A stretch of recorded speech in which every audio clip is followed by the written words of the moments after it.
Who let you in here? Should I tilt it towards me? That's how I do it. Ha. Is that how I start it? Mm-hmm. Great. I like it. Yeah. Now what? Oh, that is good. Thank you. My speaking voice or my singing voice is good. I heard some rumor recently, thanks to the internet, that in the UK they don't call these sprinkles; they call them thousands and thousands or something like that. I think you just made that up. Google that for me. I heard in What do British people call sprinkles? probably little calories chunks. What? Hundreds and thousands. So they actually call these hundreds and thousands, which is the worst name I've ever heard. Like I get that, like calling a shopping cart a buggy. Great. Objectively a better name than shopping cart. But hundreds and thousands in place of sprinkles? Stop it. That's not even a name. You sprinkle them over the top of things. It's a hundred, it's but a there are number. hundreds and thousands. That's still a dumb name. Anyway, hey, welcome to Sprinkles. Sunday Plus, where we make fun of sprinkle Well, names. we stress out over sprinkles. Stress out.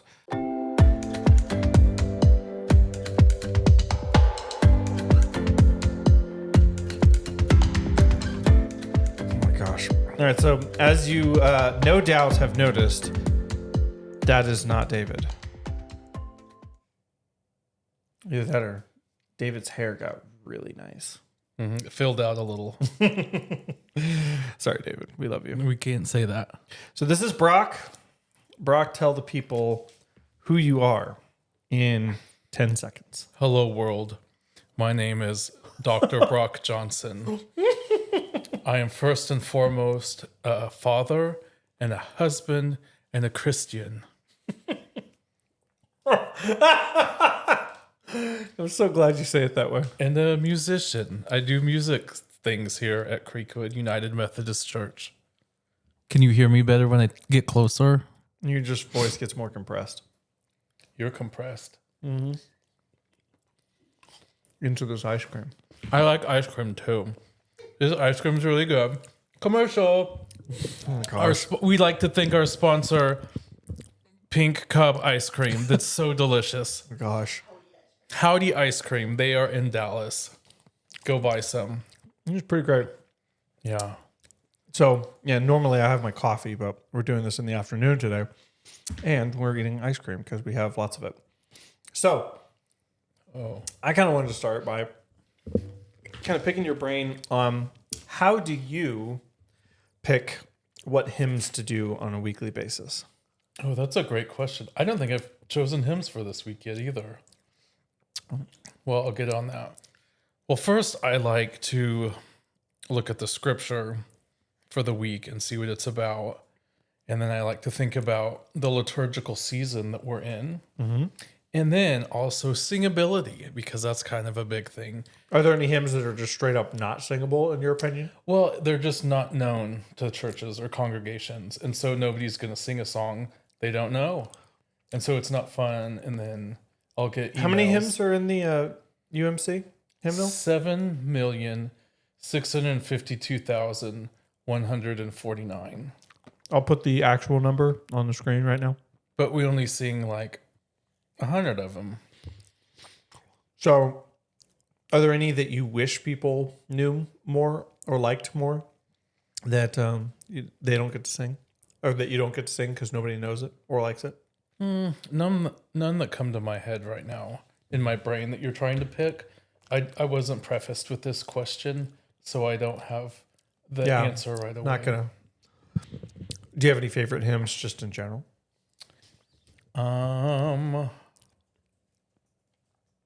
Great is Thy Faithfulness is like my family's That's a great one. hymn. That's what we had at our wedding, and it's just strong and good. And That's a good one. I'm a big fan of How Great Thou Art. and Come Thou Fount. Those are great ones. And it just feels good to sing hymns that you know instead of ones that might line up textually better than another. But it's about singing as a church and singing as a community, and that bonding that you do whenever you sing together with other people. So as long as you can achieve that, then that's almost the main goal of singing in church. Are there any songs that like consistently make that you feel like the church sings louder when you do this hymn? I'm not for sure yet. I mean, the big hits like "Great is the Faithfulness," "Great is Thy Faithfulness." It's not the text version, but that one's a really big one. I don't know. I haven't been listening too much. Because we did on Sunday 2 hymns. We combined choir and band, which is always fun. Come Thou Fount was one of them, and Oh for a Thousand Tongues to Sing. I love both of those a lot. Oh for a Thousand Tongues always feels so epic and big. Big fan of the big epic hymns. Yeah, that one's like one of the first ones in the hymnal too. It is the first hymn, I believe, in the Methodist hymnal. What is that, like number 58, page 58 or something like that? Maybe I'd have to ask Siri because I don't know. Most of my intelligence comes from Siri. I'll put it up on the screen. Hey Siri.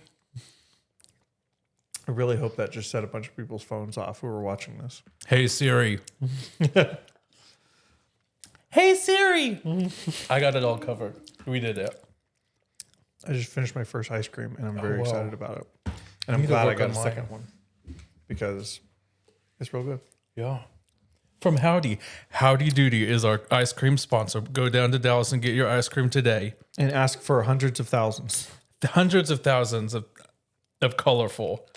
How do you order? Sprinkles. I want I want red hundreds thousands only. I want red 100,000s only. Oh my gosh, can you imagine picking out only the red ones and then dropping? It Yeah. would take an hour.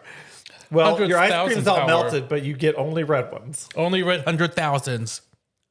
Worst name ever. If you're British and you actually think that that's a better name than Sprinkles, Make a comment below. yes, And we'll comment delete and then it. tell us why we're wrong, and then We'll see you next week on the podcast. we will not. But Maybe. Come to church. We have services at 8:30. Nope. 9 o'clock and 11 o'clock. Sunday mornings. 8:30 and 11 o'clock. 8:30 and 11 o'clock. 8:30. You got the one that's your service wrong. Well, I show up like at 7:45. Oh my gosh. I have 2 children. I don't know what time is. I don't even know what day it is. I don't know who's taking care of our children right now. That's kind of stressful. Because the babysitter left like 30 minutes ago. It's crazy. Well, it's fine parenting. I'm proud of you. I guess I'll hear from CPS soon. So we were talking a lot on Sunday about these seasons of transition because David is transitioning.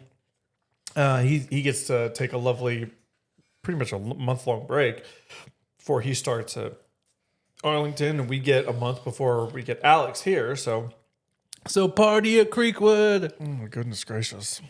With lots of Ice sprinkles. creams. Hundreds and thousands. Hundreds and thousands. Can you taste it? So, in this transition, are you going to try any new things? Because there's no precedent that is set. It's new leadership. You can do whatever Yeah, you want. there's no boss right now either, so I can do everything we want. I'm going to bring my ukulele, and that's how we're going to lead worship on Sunday. No, I'll bring mine. We'll do a ukulele fest. It'll be great. This Sunday at Creekwood United Methodist Ukulele Fest. You were actually thinking about starting a ukulele choir, right? Yeah. At that point, is it still called a choir? Because I think choir is just like purely vocal. Choral being a vocal thing, I would think of it as a ukulele ensemble or... You can call it that, but lots of people use the term choir for different groupings of like the same instrument. Like a trumpet choir or a sousaphone choir. Or a euphonium choir. Mm-hmm.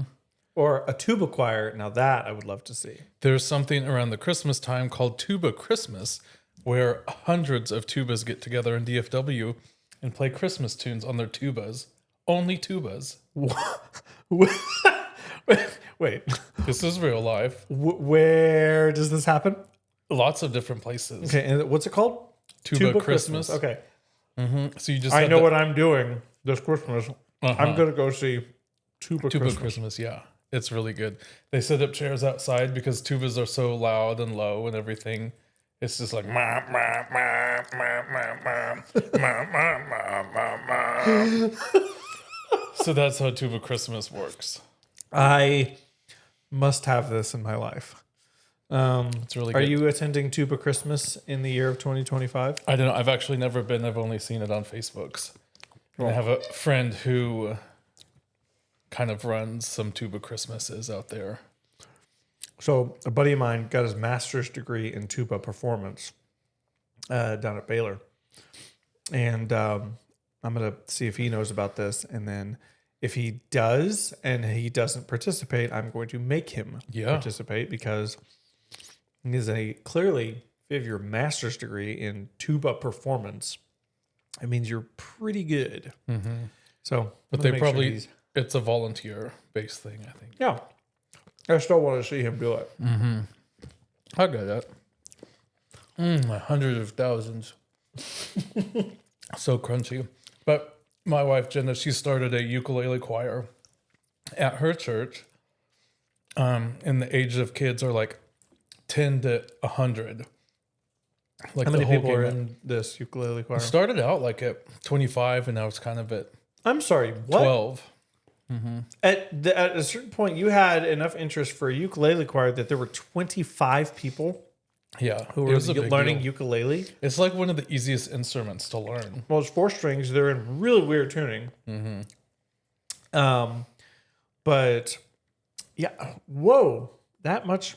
Did you just get a whole bunch of like ukuleles off Amazon? And Yeah, they're like $20, $30, $40 a piece.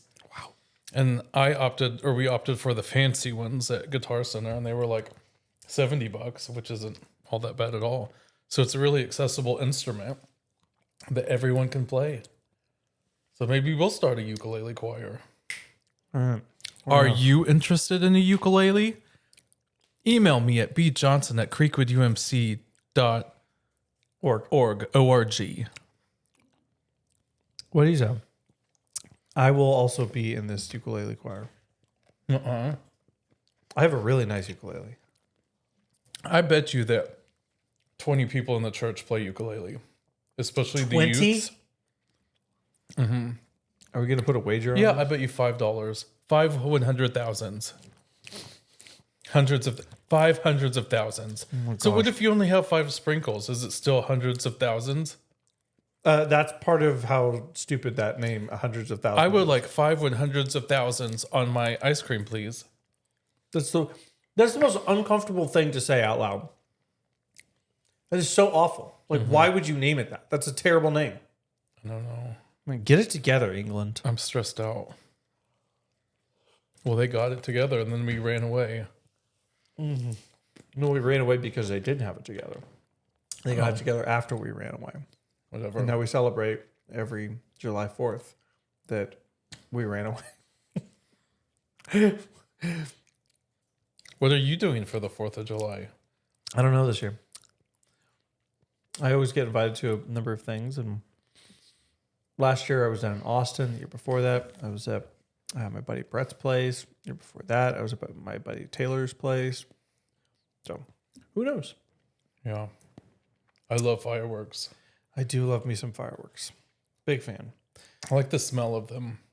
There's The something, sulfur comes off. It's really very nostalgic.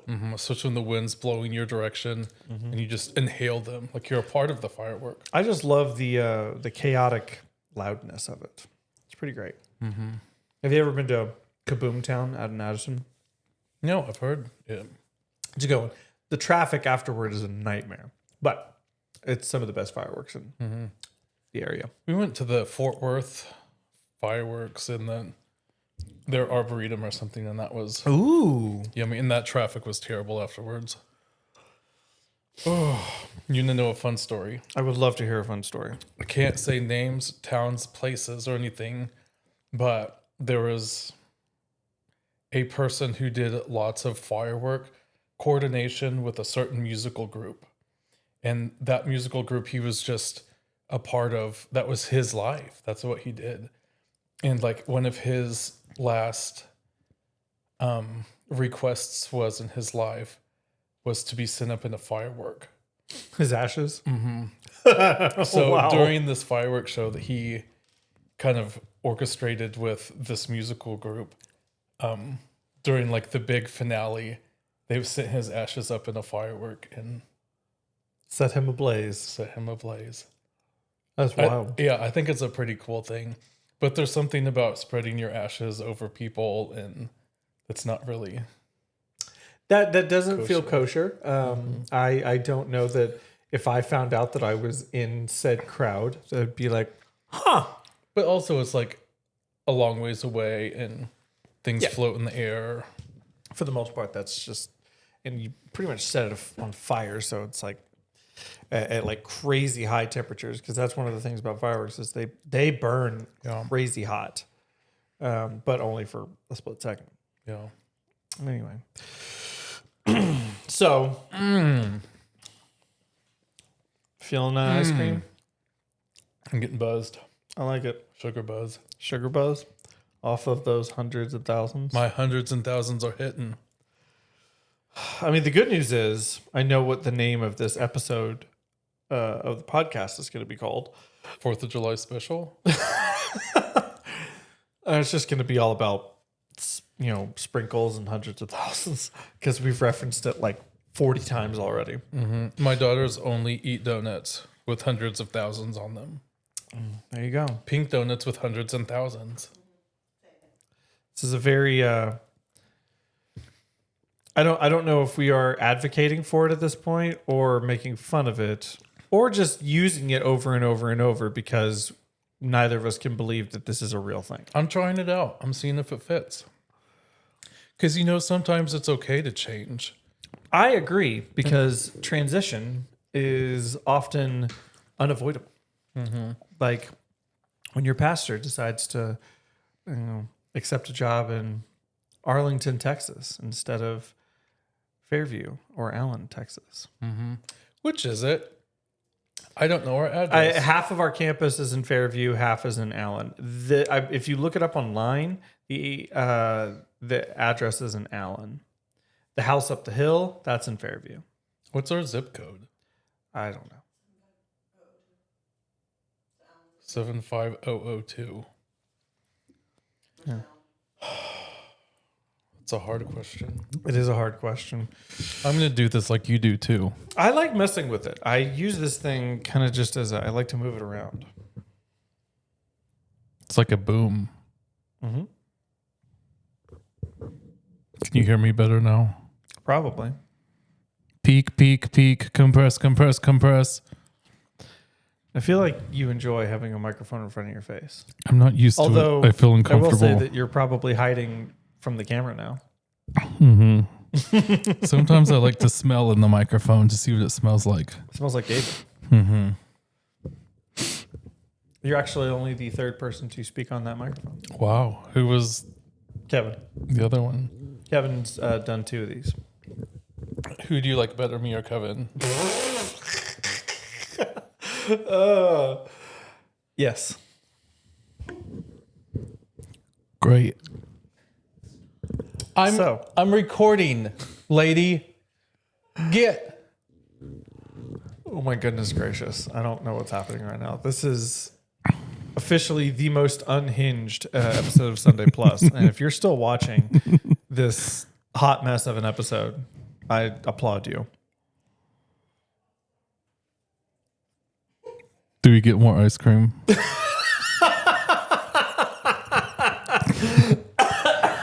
I'm out of ice cream. Oh my goodness gracious. So you have no plans to do any spectacular changes to how you pick your hymns or anything? I don't know. I think just hymns that we like to sing that have a good message, which all of them pretty much do. I would say theoretically, all of them have a good message. Yeah. So that's a pretty easy. But to make sure they're seasonal, because singing Easter Holy hymns in Jesus December is not really going to work. for Christmas, yeah. Do you have a favorite Christmas hymn? Goodness. All of them. I love Christmas. It's my favorite season for sure. I would say the thing that's so weird for me is that my favorite Christmas hymn is not in the Methodist hymnal. Oh, Holy Night, it's not in there. And whoever said, yeah, this one doesn't make the cut, I got beef. But it's also not singable because of the range. And that's probably why it wasn't included. That's strange because I've heard you sing it before and I've heard me sing it before. Yeah, well, I'm really good, so. I'm mediocre. But so- a good hymn is one that's singable for everyone. And O Holy Night has big high notes and stuff. Fall on your knees, oh, hear the angel voices, oh, night divine, oh, night when Christ was born, oh, night. I think I started too high and I don't think I can do it, so I'll try later. Come at Christmas Eve and I'll sing it and you can see if it sounds better. Thank God I have those compressors on because that was delightfully loud. Great. What was that hit? The piece you sang at Kelly Loader's concert? Oh, Votre Toast from Carmen. It's the Toreador song Yes, Toreador. where he's talking about all of his conquests in the bullfighting arena. Because I'm very much a bullfighter. You know, you fooled me. I assumed you were, and then you told me you weren't. So you have the look. Sorry. Roar, bull. I would be mad at you too if I were a bull. I would try and to. Have you ever Gouge you. done that running of the bulls? I am not a fan that that's a thing that exists Well, I because think it they does. like torment those poor creatures, and Yeah. it shouldn't be a thing. Yeah. Anyway, On that note, on that note, I think I'm having steak for dinner. oh my gosh, that sounds amazing. I might just do the same. Sounds good. I don't know. Well, this was easily the strangest episode, but I liked it. How strange, like on a number. 14 out of 10. That feels great.